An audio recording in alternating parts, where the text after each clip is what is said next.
IPL ఓ పక్కన మంచి ఊపు మీద ఉంది. ఇప్పటికే బెట్టింగ్ యాప్లు ఈ రచ్చంతా నడిచింది. అయినా సరే ఆట చూసేవాళ్ళు లక్షలు కాదు కోట్లలో.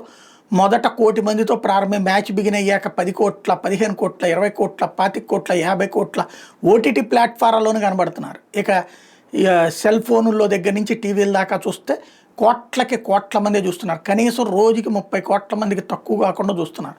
అంతమంది చూస్తున్నటువంటి వేళ దాన్ని దోచుకోవడానికి లేదా దాన్ని దాచుకోవడానికి లేదా దాంట్లో సంపాదించుకోవడానికి మార్గాలు జరుగుతాయి. అందులో బెట్టింగ్ ఒకటి. అది ఒక ఆస్పెక్ట్ గ్రౌండ్ లెవెల్లో. మ్యాచ్ ఫిక్సింగ్ మరొకటి.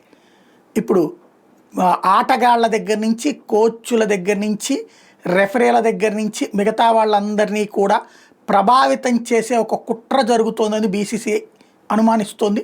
వాళ్ళకు వచ్చినటువంటి ప్రాథమికమైనటువంటి ఫీడ్బ్యాక్. దాని ఆధారంగా ఇప్పుడు ఐపీఎల్ జట్లకి అలాగే ఈ దీంతో లింక్ అయ్యి ఉన్న ప్రతి ఒక్కరికి ఒక హెచ్చరికలు జారీ చేసింది. మ్యాచ్ ఫిక్సింగ్ కోసం ప్రయత్నాలు జరుగుతున్నాయి. ఇందులో చివరికి అనౌన్సర్ల దగ్గర నుంచి ప్రతి ఒక్కళ్ళ మీదన ప్రయత్నం జరుగుతున్నాయి, తక్షణం జాగ్రత్త తీసుకోండి అన్నటువంటి హెచ్చరిక జారీ చేసింది.